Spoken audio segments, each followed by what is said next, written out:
Hello friends, welcome to my YouTube channel Farida's world. నేనైతే ఈరోజు చెన్నైలో ఉన్న వందలూరు జూకి అయితే వచ్చాను. సో మనం లోపలికి వెళ్ళాలంటే టికెట్ ఎలా బుక్ చేసుకోవాలి, ఇక్కడ ఫుడ్ లోపలికి తీసుకెళ్ళచ్చా వెళ్ళకూడదా, లోపల ఏ ఏ ఫెసిలిటీస్ ఉన్నాయి, ఇవన్నీ డీటెయిల్స్ నేను మీకు ఈ వీడియోలో చాలా క్లియర్గా ఎక్స్ప్లెయిన్ చేసేస్తున్నాను. సో లేట్ చేయకుండా మనం ఫస్ట్ లాగ్లోకి వెళ్ళిపోదాం. చూస్తున్నారు కదా, వందలూరు జూ యొక్క ఎంట్రన్స్ ఈ విధంగా ఉంటుందన్నమాట. సో మనం లోపలికి ఎంటర్ అయిన వెంటనే మనకి ఈ విధంగా గ్రీన్ కలర్ బోర్డ్స్ నేను చూపిస్తున్నాను కదా, ఇలా ఉంటాయి చాలా చోట్ల. ఇవేంటంటే మనమే ఆన్లైన్లో టికెట్స్ని బుక్ చేసుకోవచ్చు అన్నమాట. సో మనకి జూ అనేది ఎవ్రీడే 9 to ఈవినింగ్ 4 వరకు అవైలబుల్లో ఉంటుంది. సో ఇందులో ఏంటంటే ఎవ్రీ ట్యూస్డే మనకి హాలిడే. సో మనం టికెట్ బుక్ చేసుకోవాలంటే ఎవరికైనా 200 ఛార్జ్ చేస్తారు. అదే మన దగ్గర ఉన్న చిన్న పిల్లలు ఉంటే వాళ్ళకి మాత్రం 50 రూపీస్ ఛార్జ్ చేస్తారనమాట. అంతేకాకుండా మీరు ఏదైనా డిజిటల్ కెమెరాస్ ఏమైనా తీసుకెళ్తున్నారంటే దానికి మీరు సపరేట్గా మనీ పే చేయాల్సి ఉంటుంది, అరౌండ్ 350 to 750 వరకు. సో ఇలా మనం టికెట్ బుక్ చేసుకున్న వెంటనే మనకి వాట్సాప్లో టికెట్ డీటెయిల్స్ వస్తాయి, అది చూపించి మనం లోపలికి వెళ్ళిపోవచ్చు. సో ఇప్పుడు చూస్తున్నారు కదా, ఇదైతే మనకి వందలూరు జూ ఎంట్రన్స్. ఇక్కడైతే చాలా మంచిగా బ్యూటిఫుల్గా ఒక స్మాల్ వాటర్ ఫాల్ లాగా ఉంటుంది. సో పిక్స్ తీసుకోవడానికి చాలా మంచి స్పాట్ అనే చెప్పాలి. సో ఇలా మంచిగా ఒక షూట్ అలా చేసుకున్న తర్వాత మనకి లెఫ్ట్ సైడ్లో జూలోకి ఎంట్రన్స్ ఉంటుందన్నమాట. సో మనం ఇలా వెళ్ళగానే మనం జూలోకి ఎంటర్ అయిపోవచ్చు. చూస్తున్నారు కదా, ఇది starting point of the Vandalur zoo.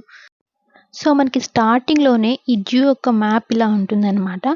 So A A animals ఎక్కడెక్కడ ఉన్నాయి, మనం ఏ ఏ అనిమల్స్ని కవర్ చేసాం, ఇంకా ఏవేవి చూడాలి, ఇవన్నీ మనకి మ్యాప్లో కనిపిస్తాయి. సో మనం ఈ మ్యాప్ని ఫాలో అయ్యి వెళ్ళొచ్చు. లేదు అనుకుంటే మీరు ఎలా వెళ్ళినా సరే మీరు ఎండ్ పాయింట్కి రీచ్ అవుతారు, అన్ని అనిమల్స్ని కూడా చూస్తారనమాట. ఎక్కడ ఏది స్కిప్ చేసే అలాగేం ఉండదు. సో చాలా క్లియర్గా ఉంది వే మొత్తం. సో మనం స్టార్టింగ్ వెళ్ళగానే ఇక్కడ చూస్తే ఇక్కడ చాలా డిఫరెంట్ టైప్స్ ఆఫ్ కోతులు ఉన్నాయన్నమాట. సో ఇక్కడ మనం వెళ్తే సేఫ్టీ కూడా చాలా బాగుంది. ఏంటంటే ప్రతి ఒక్క ప్లేస్లో ఎక్కడైతే మనకి అనిమల్స్ ఉన్నాయో దాని చుట్టూ కొంచెం తవ్వి వాటర్ మొత్తం ఫిల్ చేశారనమాట, అనిమల్స్ బయటికి రాకుండా. ఇదైతే చాలా మంచిగా సేఫ్టీగా ఉందని చెప్పచ్చు. సో ఇక్కడ మేము వెళ్ళిన వెంటనే చాలా చాలా చాలా కోతులు, అంటే చాలా డిఫరెంట్ టైప్స్ ఉంటాయి కదా, మనమైతే ఏదో 1, 2 చూస్తాం, ఇక్కడైతే చాలా డిఫరెంట్ టైప్స్ ఉన్నాయన్నమాట. ఇంకా చింపాంజీలు, ఇంకా కొన్ని నెమళ్ళు, పావురాలు, చాలా చాలా చాలా జంతువులు ఉన్నాయి. వెళ్తే మీరైతే అస్సలు బోర్ అని అనిపించదు. అలా చూస్తూ వెళ్తుంటే అనిమల్స్ వస్తూనే ఉంటాయి. సో ఇంకా ఫుడ్ విషయానికి వస్తేనా, మనం ఫుడ్ అనేది ఇక్కడికి లోపలికి తీసుకెళ్ళొచ్చు. ఫుడ్ అనేది అలో ఉంది, మీరు ఏ ఐటమ్స్ అయినా తీసుకెళ్ళొచ్చు. కాకపోతే ఏంటంటే మీరు తీసుకెళ్ళే ఫుడ్ అనేది ప్లాస్టిక్ బ్యాగ్స్లో తీసుకెళ్ళకూడదు. సో స్టార్టింగ్లోనే వాళ్ళు చెక్ చేసుకుంటారు. ఒకవేళ మీ దగ్గర ప్లాస్టిక్ బ్యాగ్స్ ఏమన్నా ఉంటే అవి తీసి వాళ్ళే మీకు పేపర్ బ్యాగ్స్ అనేవి ప్రొవైడ్ చేస్తారనమాట. అది కూడా కాస్ట్ ఏం కాదు, కాస్ట్ ఫ్రీనే. సో ఆ ప్లాస్టిక్ వల్ల ఏమైనా అనిమల్స్కి ఏమైనా హార్మ్ జరుగుతుందని వాళ్ళు ఇలా చేశారు. యాక్చువల్లీ ఇది చాలా గుడ్ థింగ్ అనే చెప్పాలి. ఇంకా లోపలికి వెళ్ళేటప్పుడు మీరు వాటర్ బాటిల్స్ని తీసుకెళ్ళొచ్చు. ఒకవేళ ప్లాస్టిక్ వాటర్ బాటిల్ని తీసుకెళ్తుంటే వాళ్ళు మీకు ఒక స్టిక్కర్ ఇస్తారనమాట. మీ దగ్గర 20 రూపీస్ తీసుకుంటారు. మీరు ఆ స్టిక్కర్ అలానే పెట్టుకొని ఆ బాటిల్ మీరు రిటర్న్ వచ్చినప్పుడు వాళ్ళకి ఇస్తే మన 20 రూపీస్ మనకి ఇచ్చేసారనమాట. ఎందుకంటే ప్లాస్టిక్ ఎక్కడ పడితే అక్కడ పడేయకుండా వాళ్ళ సేఫ్టీ సైడ్ వాళ్ళు చూసుకున్నారు. ఇది కూడా చాలా గుడ్ థింగ్ అనే చెప్పాలి.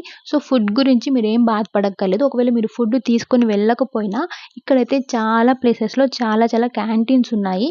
మనకి బడ్జెట్ కూడా ఓకే, ఒక 40-50 రూపీస్లో వచ్చేస్తుంది. ఇంకా వాటర్ అనేవి కూడా మనకి చాలా ప్లేసెస్లో అవైలబుల్ ఉంది. ఫ్రీ వాటర్ కూడా ఉంది. మనం బాటిల్ తీసుకెళ్తే అక్కడ వాటర్ కూడా మన ఫిల్టర్ వాటరే ఉంటాయన్నమాట, మనం పట్టుకొని తాగొచ్చు, దానికి ఏం కాస్ట్ చేయరు.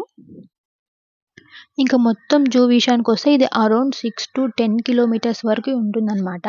సో కొంతమంది ఫీల్ అవుతారు కదా, ఇన్ని కిలోమీటర్స్ నేను నడిచి వెళ్ళి చూడలేను అని చెప్పి. చాలామంది ఓల్డ్ పీపుల్ కూడా ఉంటారు. సో మీరు దీనికి ఏం ఫీల్ అవ్వాల్సిన అవసరం లేదు. సో ఇక్కడ మనకి బస్ ఫెసిలిటీస్ ఇంకా ఎలక్ట్రిక్స్ బస్ కూడా ఉన్నాయన్నమాట. బస్లో మనం వెళ్ళాలంటే 150 రూపీస్ పే చేయాలి పర్ పర్సన్కి. సో వాళ్ళే ఎక్కడెక్కడ ఏమేమి ఉన్నాయని చెప్పి బస్లో తీసుకెళ్ళి చూపిస్తారనమాట. ఇంకా ఎలక్ట్రిక్ బస్లో కూడా అంతే, వాళ్ళు తీసుకెళ్ళి చూపిస్తారు. కాకపోతే ఏంటంటే మనం నడుచుకొని వెళ్ళినప్పుడు కొంచెం దగ్గరగా అనిమల్స్ని చూసి ఆ ఫీల్ అనేది డిఫరెంట్‌గా ఉంటుంది. బస్‌లో వెళ్తే ఆ ఫీల్ అనేది కొంచెం డిఫరెంట్‌గా ఉంటుందనమాట. నేనైతే నడిచి వెళ్ళమనే ప్రిఫర్ చేస్తాను. ఎందుకంటే నడిచి వెళ్తే మనకి చాలా సాటిస్ఫైయింగ్‌గా ఉంటుంది. మనం యానిమల్స్‌ని కూడా చాలా దగ్గరగా చూసినట్టు ఫీల్ అవుతామనమాట. ఏదో ఒక్కసారే కదా మనం వెళ్తాం.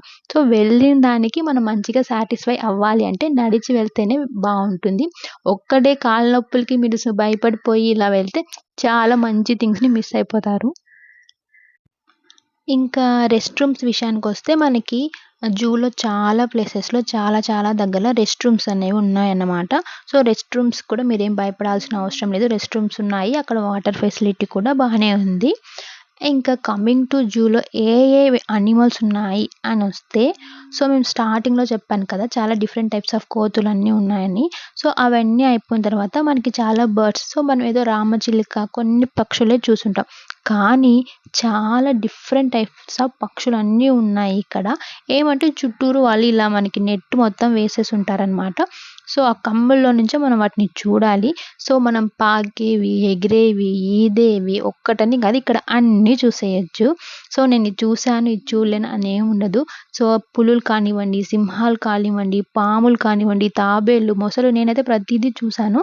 సో, ఇప్పుడైతే నేను స్నేక్స్ ఉన్న ప్లేస్‌కొచ్చాననమాట. స్నేక్స్‌లో అయితేనా మనకి అనకొండ దగ్గర నుంచి చిన్న చిన్న పాములు, పచ్చార పాములు చాలా చూసాము. ఇంక అంతే కాకుండా ఇక్కడ మనం జీబ్రాని కూడా చూడొచ్చు. ఇంకా అంతే కాకుండా జిరాఫీ కూడా మేము చూసాము. సో, ఆస్ట్రిచ్ విషయానికొస్తే ఇక్కడ ఆస్ట్రిచ్ అనేవి చాలా ఉన్నాయి. సో, వాటి ఎగ్స్ కూడా చాలా చాలా పెద్దగున్నాయన్నమాట. మేము వాటన్నింటిని చూసాము. ఇంకా కమింగ్ టు ఏమన్నా జంతువులు పెద్దగున్నవేమన్నా ఉన్నాయా అంటే మనం 'బాహుబలిలో' ఒకటి చూసుంటాం కదా! పెద్ద దున్నపోతు. సో, ఆ టైప్‌లో చాలా ఉన్నాయన్నమాట. నేనైతే ఫస్ట్ టైమ్ అవే చూడడం వాటిని. సో, ఇంత ఎక్కువ ఉంటాయా అని కూడా అనుకున్నాను. సో, ఇదంతా ఒక పార్ట్ అయితే, ఇంకా మనకిక్కడ సో, వాటర్‌లో వెళ్ళేవి ఇలా మొసళ్ళు కానివ్వండి, తాబేళ్లు కానివ్వండి, వీటికంటూ ఒక సెపరేట్‌గా ఇంకో ప్లేస్ ఉంటది. సో, ఇవన్నీ మనం ఒక్కో దగ్గర చూడొచ్చు. ఫస్ట్ ఆఫ్ ఆల్ మనం ఎలా ఉంటుందంటే పక్షులన్నీ ఒక దగ్గర, నీళ్ళలో వెళ్ళేవన్నీ ఒక దగ్గర, జంతువులన్నీ ఒక దగ్గర. సో, ఇప్పుడు ఇక్కడ నీళ్ళల్లో వెళ్ళేవన్నీ ఏమిటంటే ఈ డిఫరెంట్ టైప్స్ ఆఫ్ చేపలన్నమాట. ఈ చేపలన్నిటిని ఒక అక్వేరియంలో పెట్టారు వీళ్ళు. సో, ఒక్కొక్క డిఫరెంట్ టైప్స్ ఆఫ్ ఫిష్‌ని ఒక్కొక్క అక్వేరియంలో పెట్టారనమాట. చూడండి ఇక్కడ ఎన్ని డిఫరెంట్ టైప్స్ ఆఫ్ ఫిషెస్ ఉన్నాయో.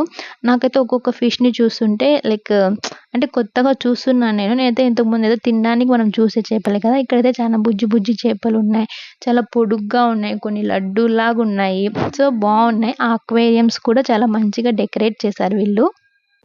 సో, ఫైనల్లీ ఇక్కడ మనకి ఫుడ్ ఫెసిలిటీ ఉంటుంది. బస్ ఫెసిలిటీ ఉంటుంది. రెస్ట్ రూమ్ ఫెసిలిటీ ఉంది. వాటర్ ఫెసిలిటీ ఉంది. సో, 200 బడ్జెట్స్‌లో మనం ఇన్ని యానిమల్స్ చూసామంటే ఖచ్చితంగా వర్త్ అనే చెప్తున్నాను. సో, మీరైతే ఎప్పుడైనా చెన్నైకి వస్తే ఖచ్చితంగా వందలూరు జూ మాత్రం విజిట్ చేయండి. ఎవరైనా వందలూరు జూ అంటే అది ఇక్కడ చాలా ఫేమస్ అనమాట. మిమ్మల్ని వచ్చి దింపేస్తారు. సో, మీరు చాలా మంచి ఎక్స్‌పీరియన్స్‌ని పొందుతారనమాట. సో, నా వీడియో మీకు కనుక నచ్చుంటే నా వీడియోని లైక్ చేయండి, షేర్ చేయండి, తప్పకుండా సబ్స్క్రైబ్ చేయండి. మీకు ఇంకా ఎలాంటి వీడియోస్ కావాలో కామెంట్‌లో చెప్పండి. సో, మీకు ఇంకేమైనా డౌట్స్ ఉంటే కామెంట్ చేసేయండి ఫ్రెండ్స్. బాయ్.